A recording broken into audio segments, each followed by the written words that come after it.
Hello everyone, welcome back to my channel. This is Sainath and also welcome you to our Amazon EKS series, and this is the third video of our Amazon EKS series. So in this video we are looking into the RBAC, which is role based access control, and IRSA, IAM rule for service accounts. So till now we have looked into the what is Amazon EKS, how to create Amazon EKS, both via console way and Terraform way. We also looked into the how to access our EKS from the local, that is why connecting to client VPN. We looked into the demo part and theoretical part also.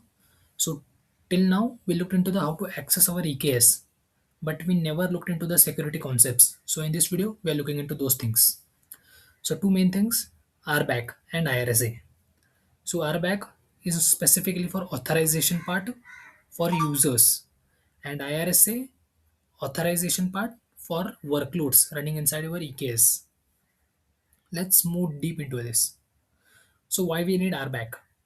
So the use case of RBAC is when there are many use cases. Like for example, till now what we were doing, we were creating access entries, and that user was able to access entire cluster inside our EKS. Means that user was able to create the pods, was able to delete the pods, was able to create deployments, everything. He has complete admin access. But we don't want that to happen.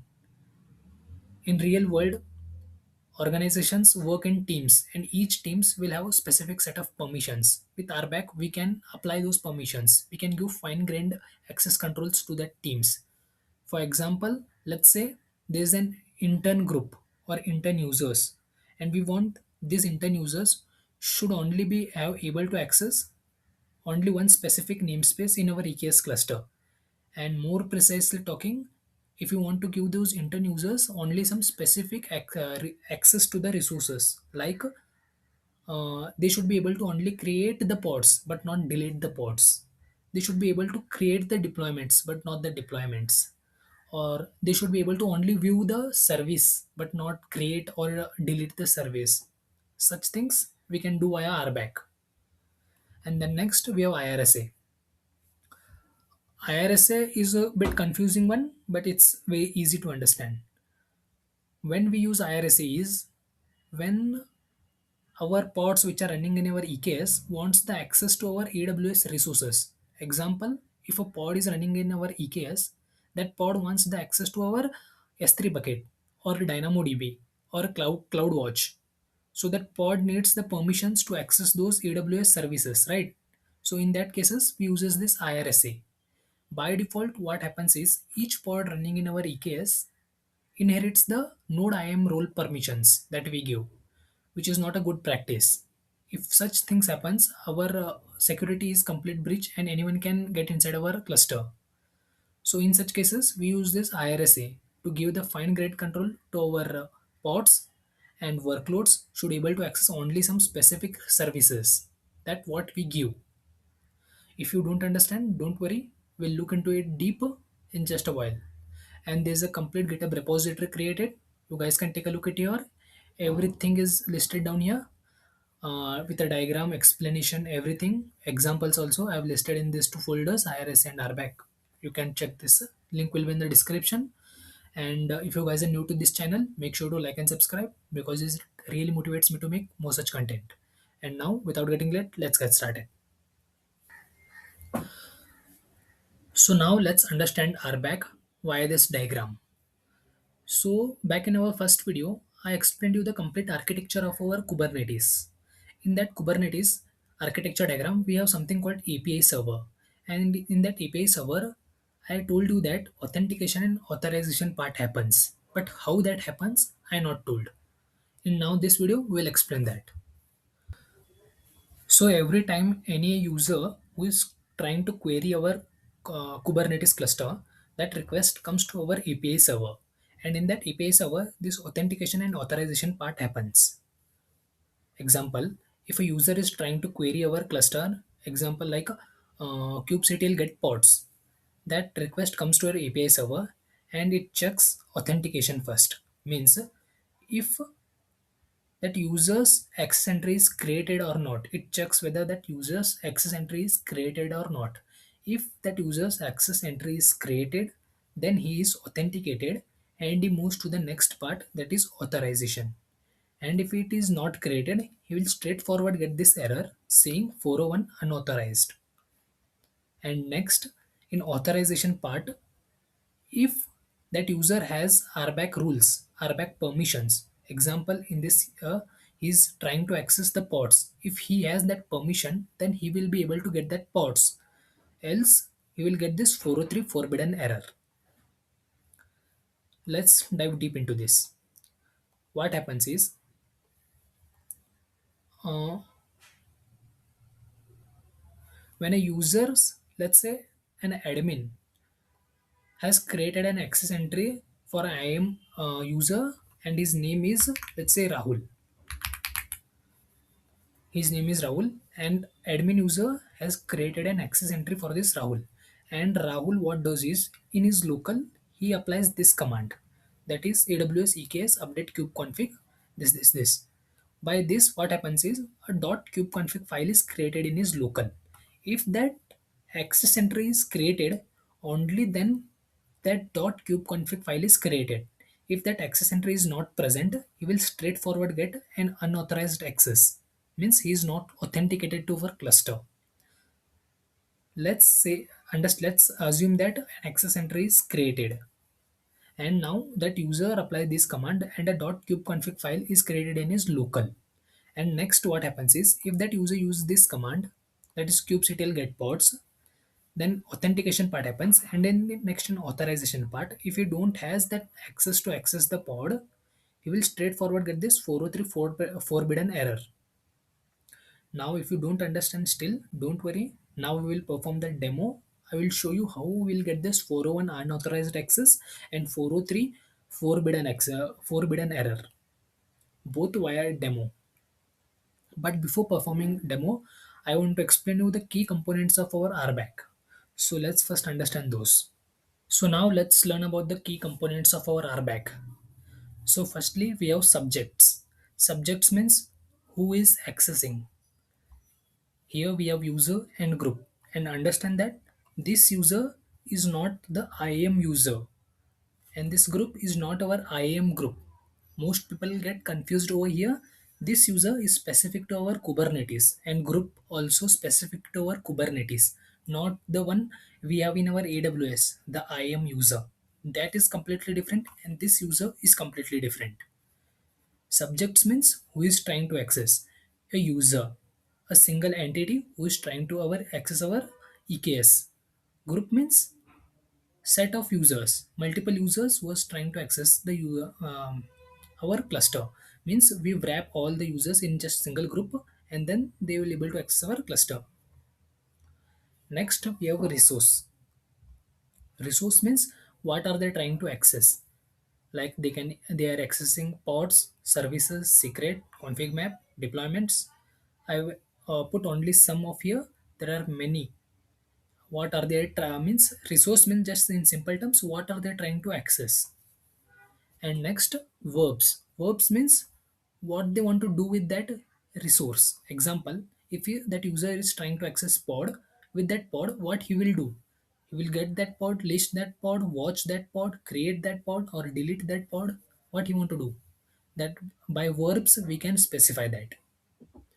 And next we have rules. So understanding roles and role binding is very much important to understand cluster role and cluster role binding. So roles are namespace scoped. This is very much important to understand about the roles. Means whenever a role is applied, that role is only specific to the namespace that you specify.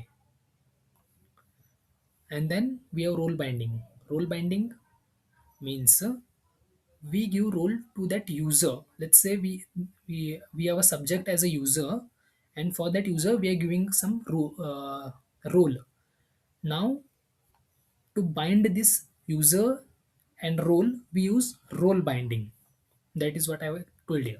Subject plus role is equal to role binding. To bind that subject with that role, we use the role binding. And next, to understand about cluster role and cluster role binding. So cluster role, same as the rules, but permissions are given to the cluster wide. Means these roles are specific to namespace. But when we use cluster role, they are cluster wide. Means we use means if we use cluster role, uh, that role will be applied for our entire cluster, and cluster role binding are for cluster role. Understand this, role bindings are only used for roles and cluster role bindings are used for cluster roles. So now let's look into the short example over here. So this is how we create a role and role binding. So firstly, we are creating a role. So API version is rbac.authorization.kts.io/v1, and in kind we give the what we are creating. In this example, we are creating a role. If you are creating cluster role, give kind as cluster role. And next, in metadata, we give the name for this role. Here we are giving interns role and namespace as default. Make sure that rules are only applied for the namespace. And if you are using cluster role, there will not be giving any namespace. And then rules. Rules in API group. This one, this API group blank. We can find these many services. These means there are many other services in this. Now, how to find this API group? I will show you while performing the demo. And verbs means on this resources what actions we can perform: get, list, and watch. Same for this also. Deployments and replica set, we can perform these all actions. Next, we have role binding. So role binding again same kind as role binding. If you are using cluster, use cluster role binding. The name, metadata, give the name for this cluster role binding, and namespace as default. Make sure if you use here default role namespace, then here also namespace should be the same. Means if there is a mismatch of namespace, then your role and role binding will be of no use. Then next, we have subjects. Subjects as kind as group. uh, we can also use the user subject as user. What happens if we use user is, let's say if you have 4 or 5 users, and then to give all those 4 or 5 users role and role binding, it's become very much hectic to manage those things. Then what we do is we create a group, and in this case we created a group named interns group. Now don't worry, I'll show you how to create this group. Now in this case we created this interns group, and now we put all the users in that group. Now we created this interns group. Now for this group we are attaching this role reference as kind role and name of the role, that is this interns role.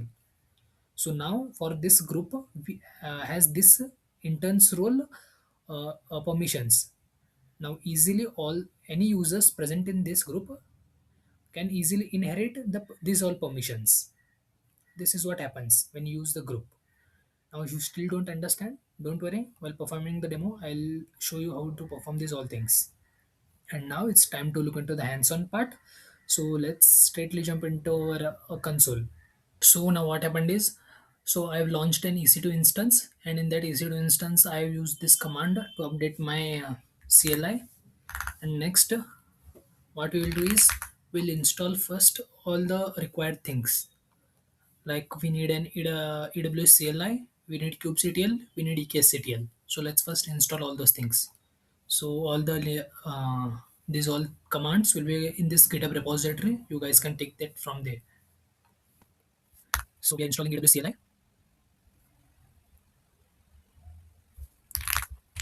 Next, let's install the kubectl.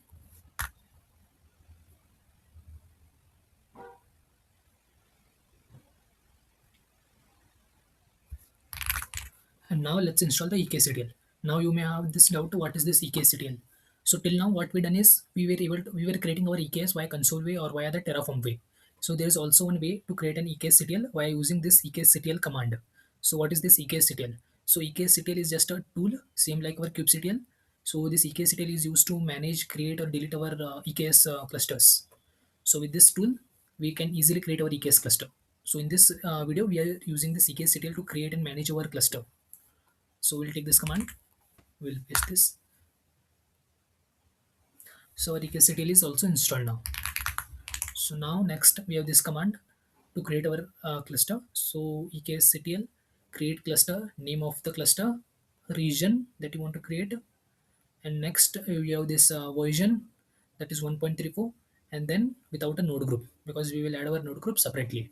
So this is how we create our node groups.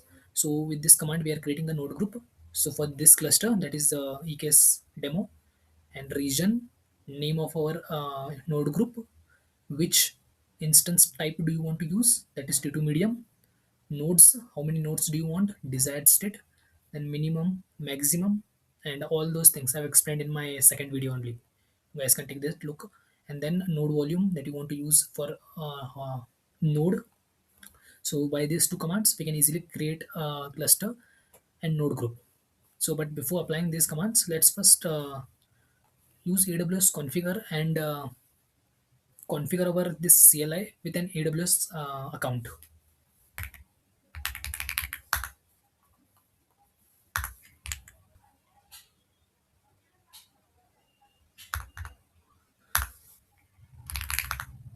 So now I have configured my CLI with our AWS account. You can check that via this command, AWS STS get caller identity.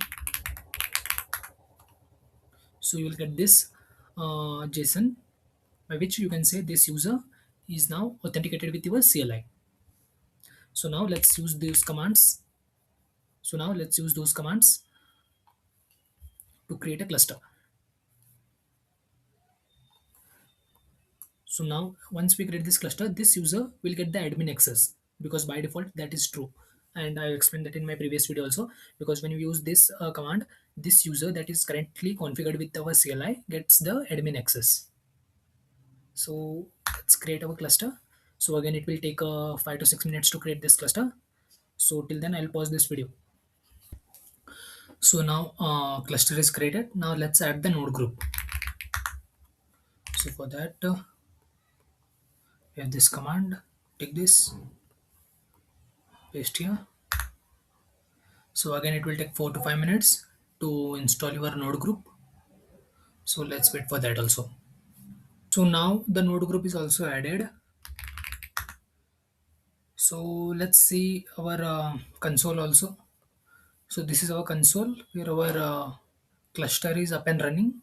And in this cluster, you can come to this access tab and see which all users got the access. So this Wings user, who is an admin who created this user, has got this cluster admin policy. And others are here our node group and all those policies. Node group and EKS cluster role policies. Those are all added automatically by our EKSCTL command only. And now let's come to our terminal, and here let's use this. And one thing, cat.kubeconfig file is automatically created and updated when we use our EKSCTL. But while we were doing it manually from console way, we used to use this command here, that is this command, uh, update cube AWS update AWS EKS update kube config file. But when we are using EKSCTL command, this command is already applied for us, so we can directly access our EKS kubectl get pods. So now this user is not getting error, though we don't have any pods here, so he is not seeing that. But he is not getting any errors here. Why? Because this user is an admin user, and he is the one who created this EKS cluster and got cluster admin cluster policy.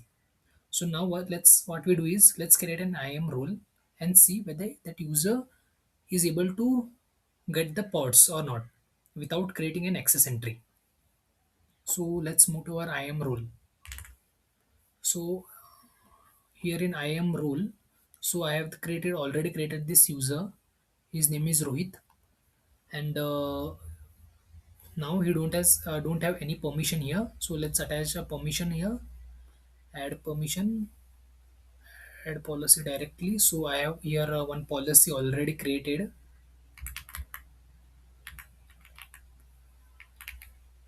So I have this self-managed Amazon EKS developer policy. So in this policy, I have these two actions, that is describe cluster and list cluster. So this is managed cluster policy. So you can also easily create this policy and attach this policy to that user.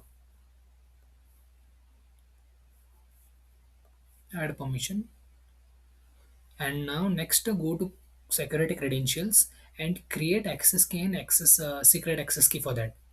And I assume that you know how to create those. Just click this access key and you will get an access key and secret access key. So now I have already those created access key and secret access key. What I will do is I will configure this cluster with that user again. So I will use this AWS configure, but I will use the profile as a Rohit and then hit enter. So it will ask me for access key and secret access key. So I'll paste those keys and I will keep everything as default. And now I'll clear this. And now if I use this command AWS STS get caller identity hyphen profile as Rohit. Now I'll get this say account and ARN of that user. And now we never created an access entry for this user from here in access tab. Here you don't have any access entry for that user. Now let's see whether that user is able to access that cluster or not. So how to do that? Kubectl get pods. Let's say he is using this command. Okay, so this command is went via our admin user because we not added the profile, and our .kubeconfig file is also for that user also, right? So what we'll do is in this case,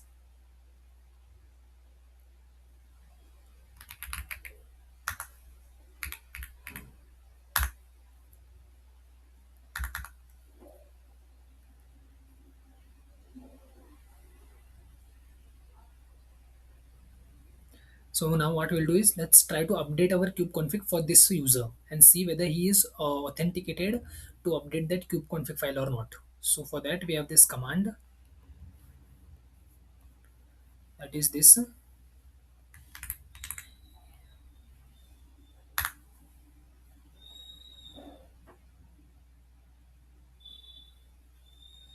Sorry, we need to use the profile also, right?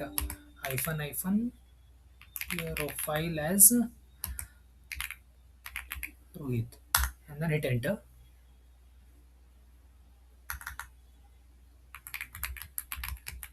And get pods. See, that user got unauthorized access because that user's access entry is not created. So he got that unauthorized access. So here that user is trying you did this command, use this command, and then he's using this AWS kubectl command, but that user's access entry is not created, so he's not authenticated with our cluster, so he's straightforward getting this unauthorized access. So now let's create an access entry of that user and see whether he is able to access or not. So for that what we'll do is uh, we can also create access entry from our console way, but we are using EKS city way today. So come to this RBAC in readme section.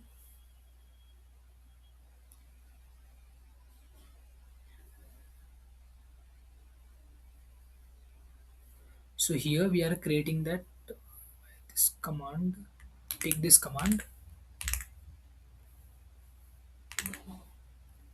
So let's just clear these all things and paste it over here. And here you can see this command, understand this command first. So we have AWS EKS create access entry hyphen cluster name, give the name of your cluster, that is this, and then principal ARN. So here we are giving the principal ARN of the user that for whom we want to create a access entry. So let's give that ARN for him. So come to this IAM and here you can find that ARN. So this is that ARN. Take this, paste that ARN, type as standard, user as intern. So this is what I was talking about, subject that we were giving. So here I was talking about subject is user and group, and this is that user.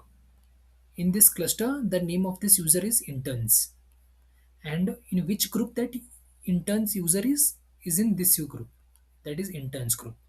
This is how you create users and group, and this user and group is completely different from our IAM user and IAM group. Most people get confused here only. So let's, I want to understand you here. This user and this Kubernetes group is specific to our Kubernetes only. And now we give the IAM user here and simply hit enter. By this, access entry is created. You can also verify that using this command. Use this command and see here, an access entry is added. You can also verify that in your console also. Come to console and refresh this, and here you can see that user. And now that user name is interns and he is in this group name, that is interns group, but he don't has any permission now. We have not given him any permission. Now let's see whether he is able to do authenticate also or not. So what we'll do is we'll use this command, update kube config. So this command will update kube config for this profile Rohit, and then hit enter. A kube config file is updated. So now let's see kubectl get pods. Now he should get forbidden error, not unauthorized error. See, previously we were getting forbidden unauthorized error. Now we are getting forbidden error because he is now authenticated, but he is not authorized to perform any actions because we never give him permission. Let's see the other actions. Kubectl get services. Again, he will get forbidden error. Kubectl get nodes. Kubectl get ns. See, he is getting forbidden error for all things. So now, what we will do is we have those RBAC and RBAC role and cluster role. We will give those cluster role and cluster role binding for that user and see whether he is able to access or not. So now what I have done is I have created this role binding.yaml, and let me show you that. So I have took this code from my GitHub repository only. So here it is. You can take this file, and what I've done is I've copied that file over here. And now let's apply that file. But now first, to before applying that file, we need to switch back to our admin user, because the current .cube config file is for that Rohit user, and he don't have those permission to apply that. So let's first switch back to our that previous user. So for that we have this command.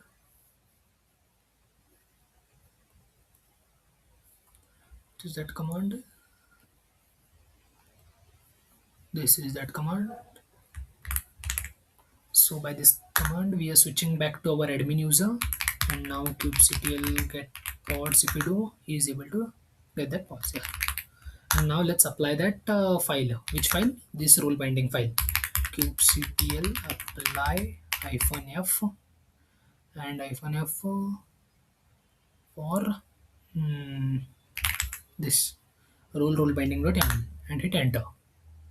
So now role and role binding is created. So now again switch back to our that previous user, that is Rohit user, using this profile as Rohit and hit enter. And now we switched back to that previous user. Now let's see whether he is able to get that pods or not. Yeah, he is able to get that pods. Why? Because we created a role and role binding for that user. Whether he is able to get namespaces? No, forbidden. Why? Let's check our role and role binding. In this, we never listed the namespaces. We listed pods, services, nodes. That to get list and watch, not to create. And here also in deployments and replica set, get list and watch. You can do only these permissions, not any other. And now I was also telling you that how to get about this API group. So for that we have this command to understand about API group. So for that we have this command, that is kubectl API resource.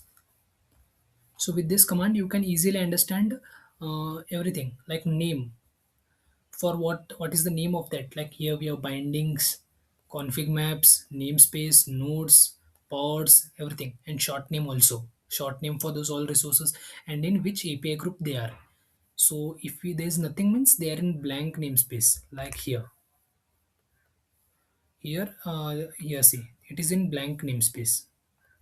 That's what the pod means. Pods also are in blank namespace, and are the namespace scoped true and false, and then kind of them. You can easily understand that. Easily, let's say like grep pods.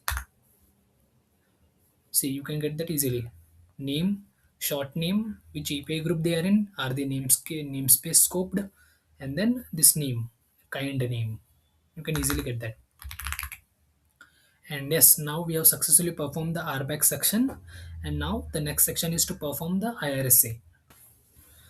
So till now we looked till now we looked into the RBAC, where we looked how authorization work. We looked into role binding, cluster role binding, and now let's look into the IRSA, IAM role for service accounts. So let's understand why this diagram. So typically what happens is, whenever this user sends the request to our cluster via kubectl, how that request flow goes is, first the request comes to the API server, and from there the request first authenticates, and then authorization happens. And authorization, we, as I told, we have authorization can be done via role binding and cluster role binding. Role bindings are namespace scoped, and cluster role binding are entire cluster scoped. Now let's assume this is one a single namespace, and in this namespace we have a pod running.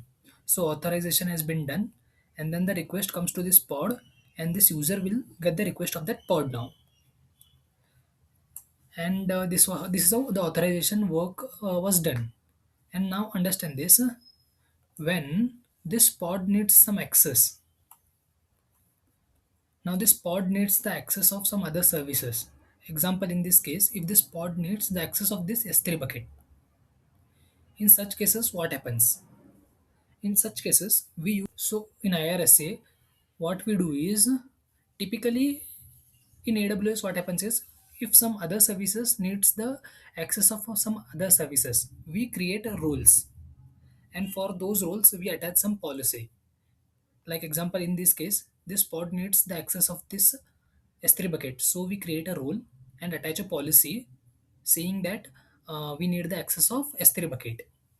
So such the same thing we do here, we create a role, we create a policy, and with also that we also create a service account, and then we associate this all three things. Associate means we bind this service with this role, means which whoever has the access to this service account can easily access this role, and then he can easily access this service account, sorry, this S3 bucket. So now what happens is, we give this service account to this pod. Now when this service account is attached to this pod, what happens is a token is created in this pod at this location. So that token, what happens is now, so I'll explain that why in this diagram here. So now that service account is attached to that pod, and now that pod has got a token at this location. So now that pod via AWS SDK calls AWS STS and verifies that token. STS here stands for secure token service. It's just a AWS protocol that is used to verify the token. So now what that token contains? Now that token contains the issuer information, subject, and audience, and many more things. And now what is this issuer, subject, and audience? We'll look into it slightly. So let's first understand who is this issuer. So issuer here is this OIDC provider. OIDC provider means, so when we created a cluster, here come to your console, and in this, here you will see this OpenID Connect provider URL.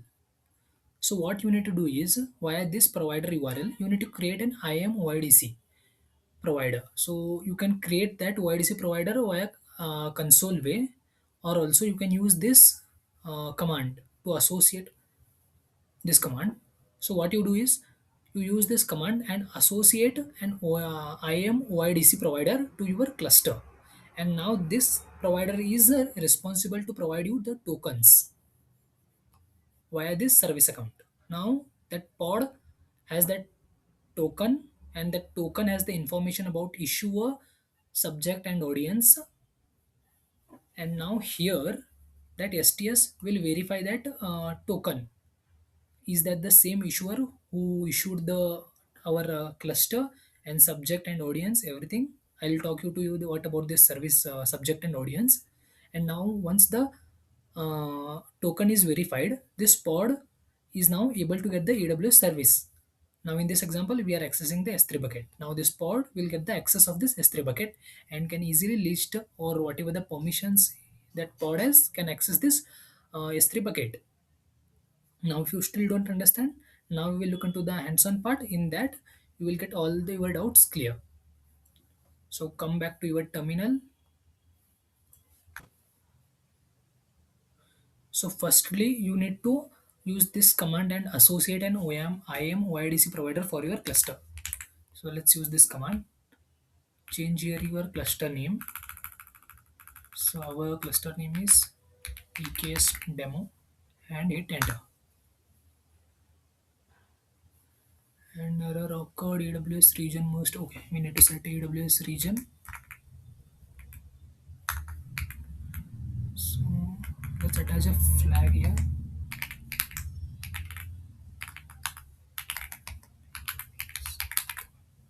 I am currently in this region. If you are in any other region using, you can add that region over here and simply hit enter. So IAM OIDC provider is created. Now you can view that provider here also. So come back to your console, search here IAM.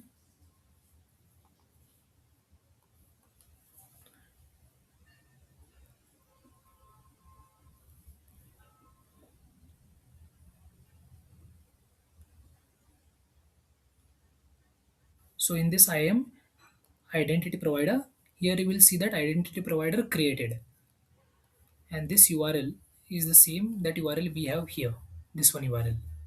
So this identity provider is now created. So now what the next step is, we need to create this role policy and that service account, right? So we can also do that manually, but we also have a command for that. This command, you can take this command, or this command says is, let me come here and paste it. So here what happens is, so EKSCTL create IAM service account. Via this command, a service account is being created, and the name of that service account is this. And in this namespace, we are creating that service account and the name of our cluster. And we are also creating a role. As I told here, we need to create a rule and attach a policy to that. Or if you have a role already created, you can attach the name of that role here also, and the region we are in, and attaching of that policy. So here this policy is an AWS managed one. If you have any customer managed policy, you can attach that policy and hyphen approve flag and simply hit enter. And but before hitting enter, let me show you that kubectl get sa. So simply hit this and you will see only a default service account is present. This is the feature of AWS, sorry, Kubernetes, that every namespace has a default service account. Now, like in this, we are in currently in default namespace. So default namespace has a default service account already created. So now let's create our service account using this command and simply hit enter. So a service account, a role, and a policy being created. So let's wait for that. So a service account is being created. You can view that kubectl get SA. See, my service account has been created. And now let's come to your again back to your IAM here, and come to roles, and what we gave to the name of our role here, what we name give S3 access role. This is the name of our role we given. So here you can search that role in role section here. S3 access role. See, S3 access role has been created, and see here it was just created now only, and this role has this permission, Amazon S3 access policy, and you can see in this trust relationship. Now this is very much important. So now what I'll do is I'll copy this. So I have that here also. So I'll explain you that from here only. So this is that trust relationship. This is the same relationship that I have copied here. So what this trust relationship says is, so federated principal federated means it is that our OIDC provider, this one, the one who issued our service account, sorry, our cluster, and in that we are giving this action as assume role with web identity, and condition is that only this service account, which is in default namespace and name of that service account is my service account, can access this role. This is what this trust relationship signifies, and this is that subject I was talking about, and this is that audience here is amazonaws.com. Next, come back to your cluster here, uh, and here you can view this service account also. Now how to view that? So we have command for that also. So you can use this command. Just paste that kubectl get sa name of the service account hyphen o YAML.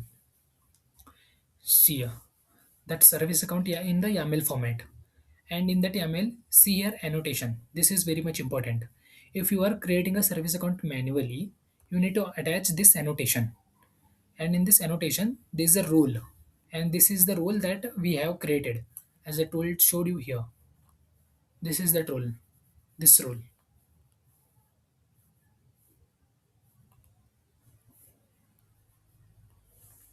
This role you need to annotate to your service account, but we use that command, so by that command it's already done for us. So now what we'll do is we will run a pod. So for that we also have a command. Here it is. So let's take this.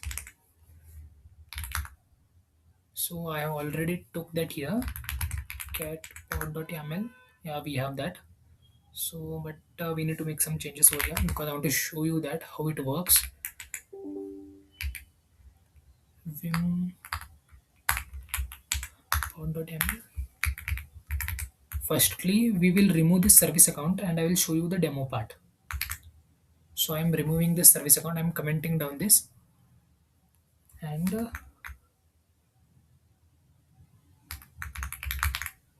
enter. And now apply that kubectl apply hyphen pod.yaml. So a pod being created. You can view also that kubectl get pod. See AWS CLI, and the name we used, image we are using is AWS CLI image. Why we are using this? Because by default in this image AWS SDK is installed, so we are using that. If you are using any other region, make sure you install AWS SDK in that. So again let's get that. So yes, our pod is in active state. So let's exec into that pod and see kubectl exec hyphen it AWS CLI hyphen slash bin slash sh. So now we are inside that pod. See here. And now inside this pod, currently we have not attached that service account. Remember that. So let's try to list our S3 bucket. AWS S3 LS. See, we got an access denied error. What this error is saying, let's debug this more. When calling the list bucket operation, assume the role EKSCTL EKS node group. See here, as I told you initially that when we don't attach any service account, by default, each pod inherits the permissions of the node group and this node group instance role. Let me show you that here.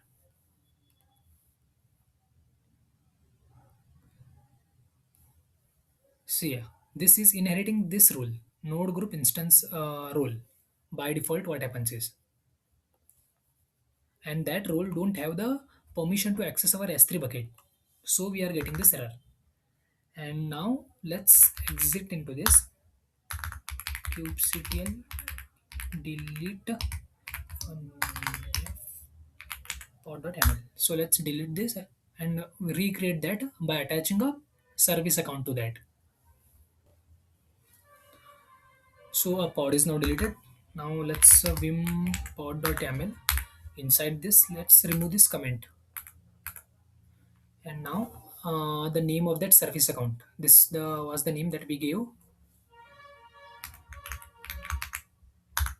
So again, apply that kubectl apply -f pod.yaml.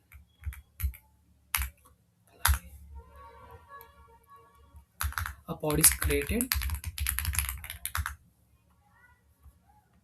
It's in running state. So let's again exec inside that pod. So again, we are using the same command here, and we are inside that pod. And now here, let's use that again. AWS S3 LS.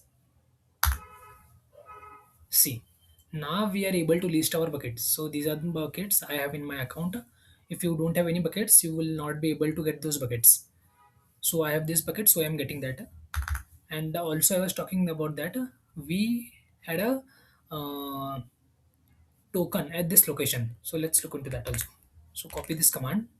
I will provide that command in this GitHub. I think we don't have that here right now. Yeah, we have. You can copy this command from here and come back to here. And here, what you need to do, cat that command and hit enter. So this is the token, and this token needs to be verified. And now you can see what this token is. Now you can't understand this token. So what you do is just take this token entire and here till here, just copy this and come to your browser and search for jwt.io.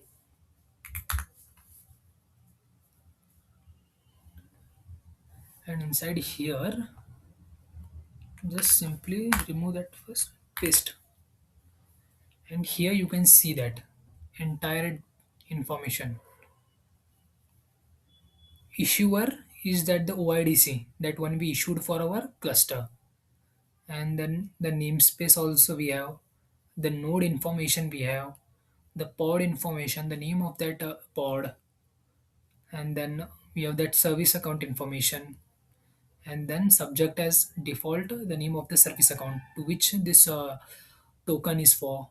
Every information we can find in this token.